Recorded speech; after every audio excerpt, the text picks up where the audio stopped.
Hey, salut toi!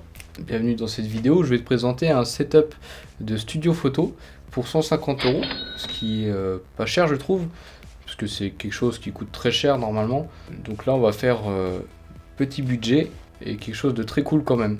Évidemment il n'y aura pas de placement de produit, je suis pas assez connu pour ça, j'aimerais bien mais peut-être un jour, qui sait.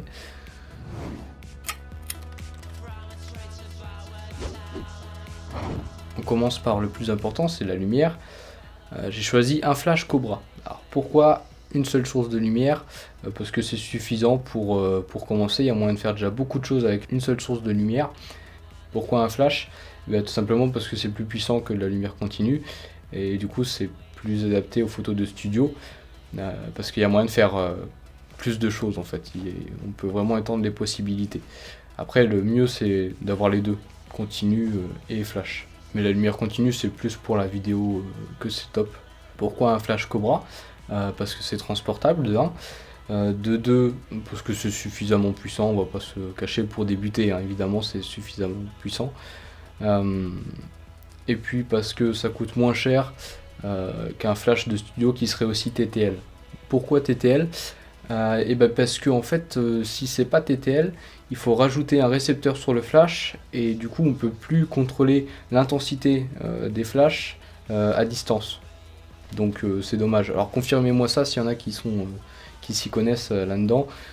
J'ai fait mes recherches et c'est ce que j'ai compris, donc voilà, ce flash que je choisis est TTL. Et justement le voici. Il coûte 70 euros, c'est un flash de la marque Neewer. Il y a plein d'autres marques, mais c'est la marque la moins chère, je pense. Et c'est une très bonne marque, hein. Tout ce que j'ai acheté chez eux fonctionne bien. Bon, c'est du cheap, hein, c'est du premier prix, mais ça fonctionne vachement bien. En tout cas, je suis très content de ce flash pour l'instant. En plus, il est compact. Fais juste attention que ton flash soit compatible avec ta marque de boîtier en fait. S'il est TTL, il faut qu'il soit compatible. Donc il y en a pour Canon, pour Nikon, voilà. Par exemple moi c'est un pour Olympus, vu que j'ai un boîtier Lumix, Panasonic quoi, et il faut des flashs qui sont compatibles Olympus et Panasonic. Ensuite le transmetteur qui est aussi un Neewer, donc pareil il faut qu'il soit compatible avec la marque de ton boîtier, donc c'est vachement bien, ça se contrôle juste avec ces deux trucs là. Voilà, donc pareil, un Neewer il coûte 31 euros. Après, en accessoire, je dirais, évidemment, il y a des piles, parce que sans piles, ça ne fonctionne pas. Moi, j'ai des piles rechargeables. Je te conseille des piles rechargeables, hein, sinon ça va être compliqué, parce que tu vas devoir en acheter plein et ça va pas durer longtemps et c'est pas très écolo, donc c'est pas bien. Du coup, moi, je te conseille cette marque qui est très bien. Voilà, c'est la marque Eneloop. Qui est très connu, très connu et qui est vraiment bien, quoi. J'aurais rien à redire. Donc voilà, c'est les petites piles blanches Eneloop. De toute manière, je mets tous les liens dans la description, donc tu ne seras pas perdu. Et aussi évidemment, ça c'est un accessoire quand même top qui peut vraiment étendre tes possibilités pour pas très cher, c'est des gélatines de couleur. Je les ai prises assez grosses parce que je les utilise aussi sur mes panneaux LED, c'est pour ça qu'il y a des couleurs comme ça. Là tu as du bleu et là tu as du orange, mais tu peux aussi faire ça sur des flashs et tu as des petits trucs de gélatine comme ça tout petits que tu mets juste sur le flash et ça fait des trucs très cool, très colorés. Donc ça c'est... Il y a une moto qui passe. Ah oui, hein, il y a une moto qui passe à 21h25. Oui non mais il n'y a pas d'heure, hein. Donc ouais, des gélatines de couleur. D'ailleurs regarde, tu vois celle-ci elle est complètement fondue, complètement tordue, c'est parce que je l'ai mis trop longtemps sur des panneaux LED et donc du coup ça a fondu. Donc fais attention si tu utilises des panneaux LED et des gélatines trop fines, et tu risques de les brûler si tu les laisses trop longtemps. Alors là c'est là que ça devient intéressant. J'ai trouvé ce kit, encore une fois de chez Neewer, qui coûte 45 euros.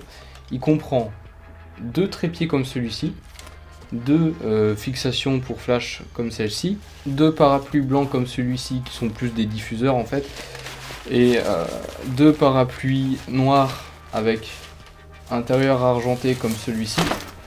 Voilà. Dans ce petit kit, ce qui est bien, c'est que tout est en double. Donc si un jour tu souhaites acheter une deuxième source lumineuse, et bah t'as déjà un trépied, t'as déjà des parapluies pour l'utiliser. Et c'est un excellent rapport qualité-prix, j'ai regardé un peu ailleurs, même les autres trépieds de la marque Neewer, à l'heure d'aujourd'hui c'est ce qui vaut le plus le coup, c'est ce kit là. Donc voilà, les trépieds sont assez hauts en plus, bon ils sont pas, mais pas un flash trop lourd dessus, à mon avis ça va pas trop tenir, sauf si tu les laisses bien repliés et que tu les montes pas trop haut. Mais bon, ils font très bien le taf. En plus, c'est livré dans une sacoche, donc je trouve ça vraiment top. Seul inconvénient, c'est que ces parapluies-là, c'est bof des modeleurs en fait, c'est pas terrible. En fait, ça diffuse surtout la lumière, quoi. La lumière passe même un peu à travers, c'est pas top, vraiment. Et au contraire, ces parapluies-là sont beaucoup trop forts en fait.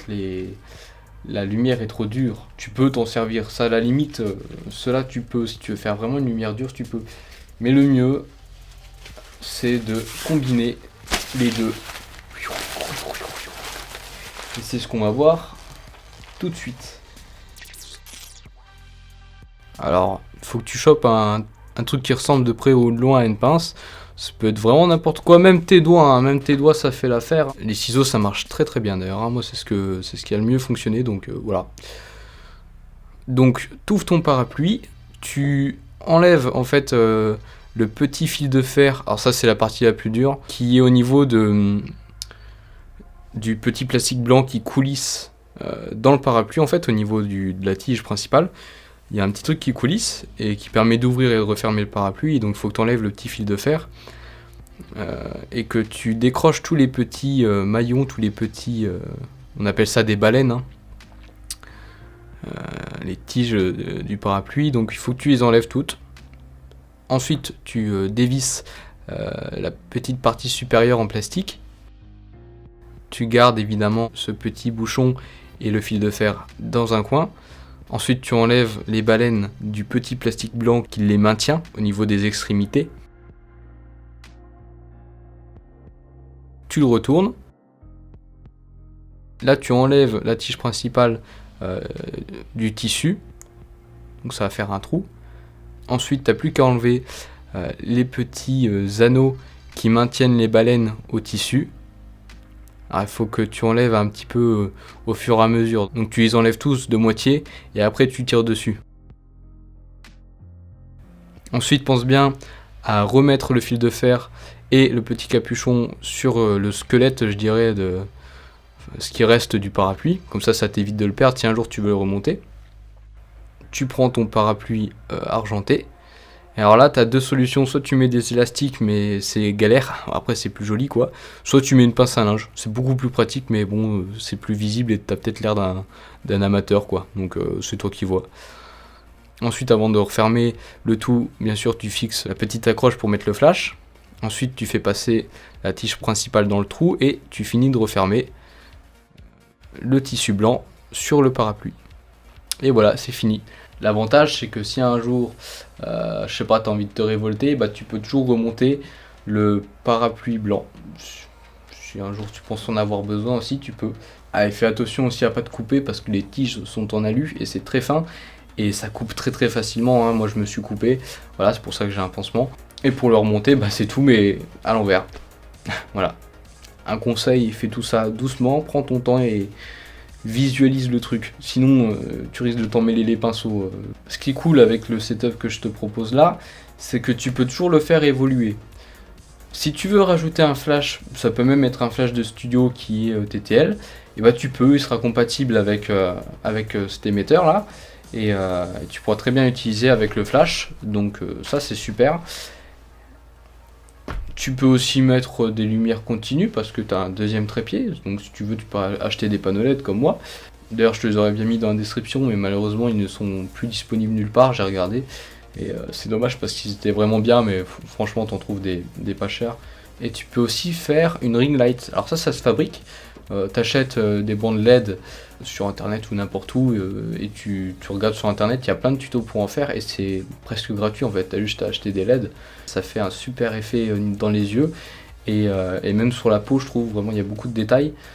Moi je sais que c'est avec ça que j'ai commencé, j'avais une ring light et des lumières un peu bidons, genre avec des abat-jours là quoi, vraiment des lampes de chevet et ça faisait le taf quoi. Si tu veux, je te montre là des photos que j'ai fait avec juste une lampe de chevet.